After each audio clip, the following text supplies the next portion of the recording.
Okay, so the former president of the United States, President Donald Trump, just made a statement about electric vehicles at his speech at the RNC, the Republican National Convention, that has a lot of people worried about electric vehicles, their future. And so I want to play the clip here and kind of walk you through what I heard and what I think is going to happen in the following 4 years if Trump becomes the president of the United States. And I will end the electric vehicle mandate on day one, thereby saving the U.S. auto industry from complete obliteration, which is happening right now, and saving U.S. customers thousands and thousands of dollars per car. All right, so this is a clip that Dave Lee, awesome channel. If you follow EV space, if you follow the Tesla space closely, make sure you go check him out. The direct quote that I really want to highlight here is, "I will end the electric vehicle mandate on day one, thereby saving the U.S. auto industry from complete obliteration." Now, if you follow this channel closely, you know we talk a lot about electric vehicles, we talk a lot about the auto market, and we talk a lot about Tesla specifically. And what's interesting about this quote is that this comes a few days after Elon Musk endorsed Trump for president of the United States. So there's a lot of concerns right now and a lot of confusion, rightly so, that you can have these two things rather hand in hand, and you have the president come out and make a statement like this.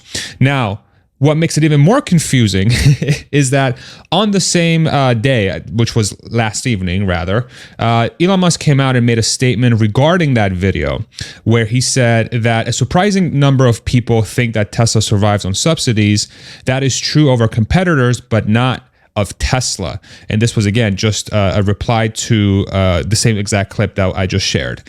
Now, when I read that, and I think when a lot of people read that, they conflate what Trump is saying from an EV mandate perspective and the federal EV tax credit, the subsidy that exists. Let me go through those in detail so we can at least understand what the dynamics are at play here, and then try to figure out what's actually going to happen. Now, thank you to everybody on X who really helped me understand this a little bit better, especially related to the language that Trump was using on the video. What he most likely is referring to is not the subsidy, the EV tax credit that exists out there from the federal government for EVs. But what Trump is likely referencing is the EPA mandate around new tailpipe emissions in the United States that essentially forces automakers to hit a certain level of carbon, let's say, from their vehicles. It has to be lowered dramatically by the year 2030 through 2035. And so what this essentially does is that for automakers to be able to do this, they either have to come up with incredibly efficient gas engines, which they probably won't be able to do, and instead they're forced to invest heavily into hybrid technology and electric vehicles. Now, over time, this has morphed into the EV mandate because for automakers to be able to do that, the best way to do it is removing burning gas, period, and moving strictly to electric vehicles with the hybrid thing in the middle. So when Trump says that in a statement, he's very likely referencing this, the mandate for the EPA for reducing tailpipe emissions, which he can influence. The IRA, the Inflation Reduction Act, the tax credit that's out there of $7,500 in the United States, depending on your income, this thing right here that I'll pull up on the screen, this EV tax credit, and this is for Teslas, the $7,500 tax credit, the $3,700 tax credit for Rivian, the $3,700 tax credit for Nissan, so on and so forth. This is a law that was passed in 2022 and it took effect in 2023 that Congress passed. So this is something that's completely different, and this is much closer aligned to bringing manufacturing to the United States versus trying to reduce emissions, manufacturing of electric vehicles and next generation technologies for energy versus the actual influencing of the EPA, the Environmental Protection Agency, rather. Now, this doesn't mean that Trump will not try to roll back those federal EV credits for electric vehicles. That could still happen, but he needs Congress to be able to do that. He needs lawmakers to essentially repeal the law or somehow get the Supreme Court involved to deem it unconstitutional to roll back that EV tax credit. Now, that could become true if Congress, let's say, becomes majority Republican and Republicans are hell-bent on repealing that tax credit, but that's not necessarily what's being spoken about here. And I just want to make that very, very clear because it is confusing. It is confusing when you see Trump making that statement, and then Elon saying, Tesla doesn't need subsidies, which we'll walk through as well, kind of walk through what that means from his perspective. You got this EPA thing, you got the tax. It's just a freaking mess, okay? Now, what I really want to highlight here now is that based on that statement that Elon Musk made, that I think has a lot of layers about Tesla not needing subsidies to survive, is that if we look at Tesla's history of how they've performed relative to competitors, this is technically true if we just look at the data. If we just specifically look at the data.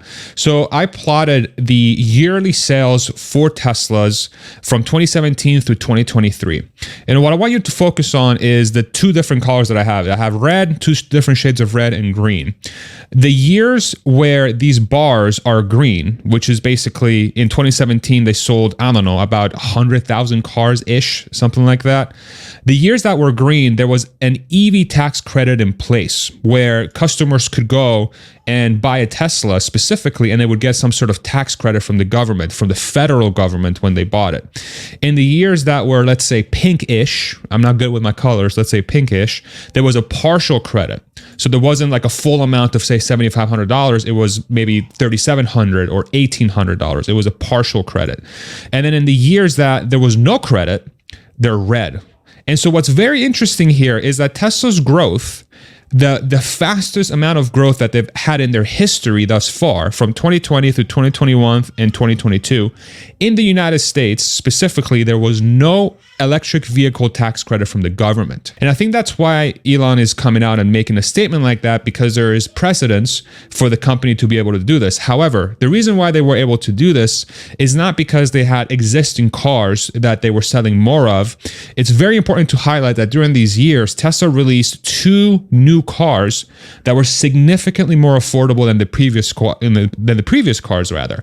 They released the Model 3 in 2017 through 2018, and it started ramping in 2019, 2020. And they released the Model Y, the SUV, in late 2019, 2020, and that has been ramping all the way through 2023, at which point it became the best-selling car in the world with 1.3 million units sold.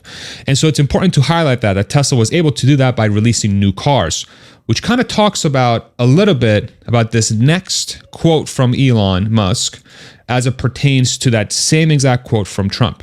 If I go back to that clip and I highlight Dave Lee's post, I will end the electric vehicle mandate from Trump, then Elon Musk says, obliteration is coming anyway, referencing the quote from Trump, thereby saving the U.S. auto industry from complete obliteration. Now, very interesting commentary there, right? Because you're thinking, okay, if you're taking away the EV mandate, if you're taking away my ability to get a cheaper electric vehicle, how could you say that? How could you say that obliteration is coming anyway, right? And this is the story that's not being told. This is a story that is missing from discourse as it pertains to the auto world, as it pertains to the electric vehicle world, especially from mainstream media sources or just, the zeitgeist. This is a very niche-y thing that's happening that not a lot of people understand. And what's happening right now is that you have a combination of two things, specifically related to Tesla and Chinese automakers specifically as well, that is going to drive the adoption of electric vehicles and self-driving technology specifically, regardless of what happens. And I think this is Elon's comment here. Obliteration is coming anyway. If we look at the different variables at play that are taking part right now, that's allowing Tesla or Elon Musk to say a statement like this. You have Tesla working on a $25,000 to $30,000 compact car that is slated to come out sometime in the next year. If we look at their latest earnings report from the first quarter of 2024, there was a little bit in the report where they talked about accelerating their cheaper vehicle lineup. And here's the quote: "We have updated our future vehicle lineup to accelerate the launch of new models ahead of our previously communicated start of production in the second half of 2025. These new vehicles, including more affordable models, will utilize aspects of the next generation platform as well as aspects of our current platforms, and will be able to be produced on the same manufacturing lines as our current vehicle lineup." Hi, baby.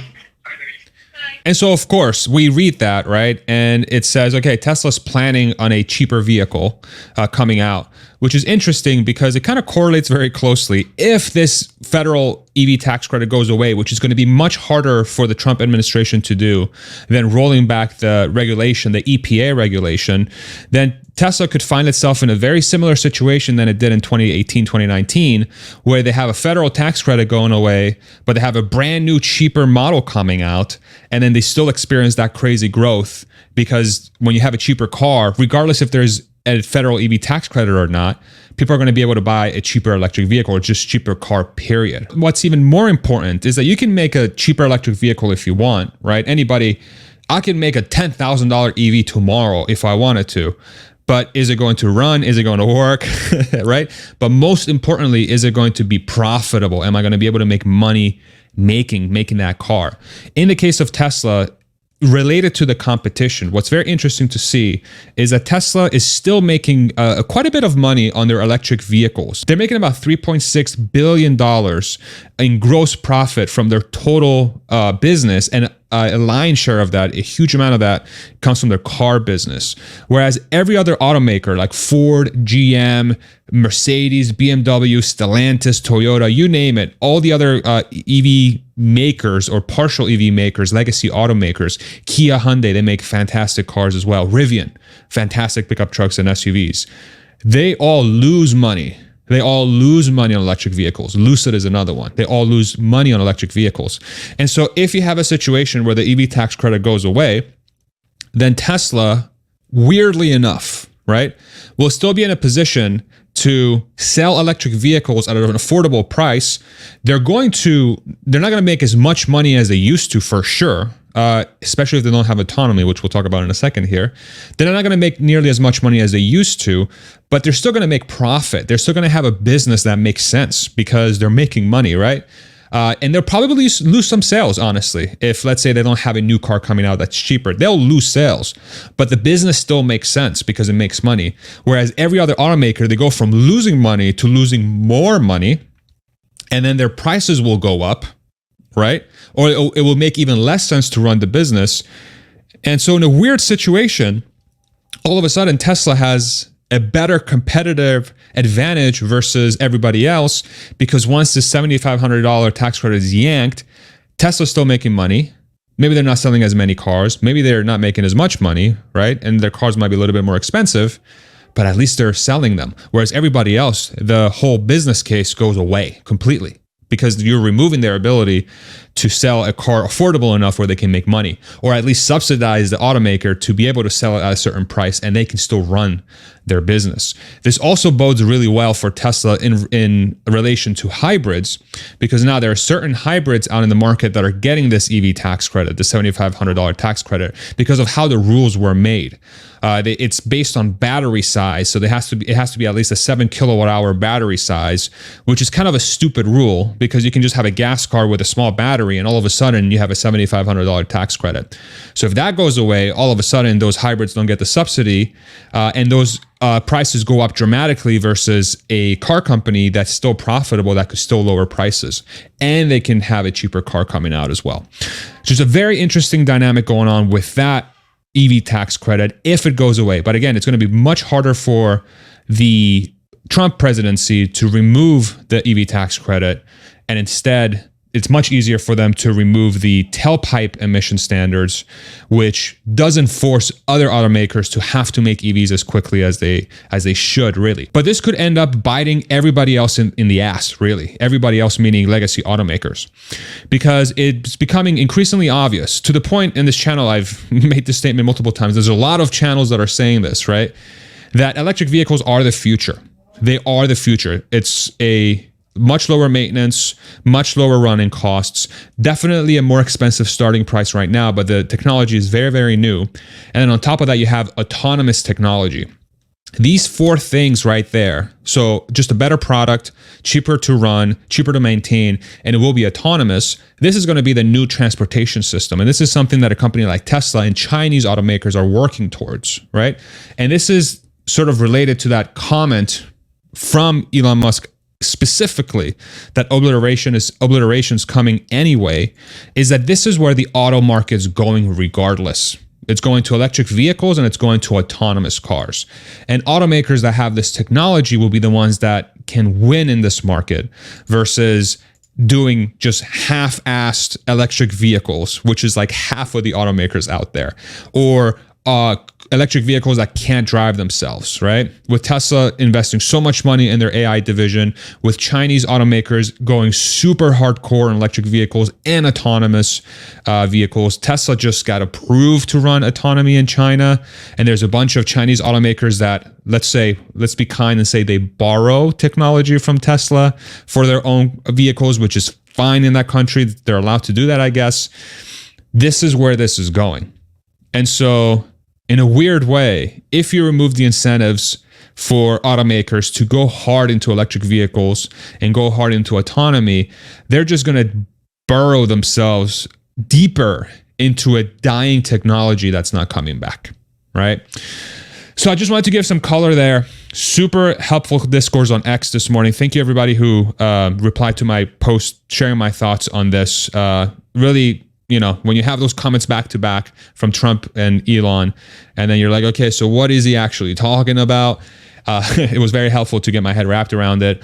But this is the conversation that has to happen, right? For people that follow electric vehicles, Tesla, Chinese automakers, autonomous technology. This is the kind of conversation that has to happen, because right now it seems like a Trump presidency is, you know, set politics aside. It looks like to be the likeliest outcome. And so people that follow this space, I think, appreciate being educated on what's going to happen and set aside visceral emotions based on a specific, you know, person that, you know, let's say creates a lot of controversy. All right. Let me know if you enjoy this content, like and subscribe. And if you want to support the channel, links in the description below. Thank you so much for watching. We'll see you on the next one. Bye-bye.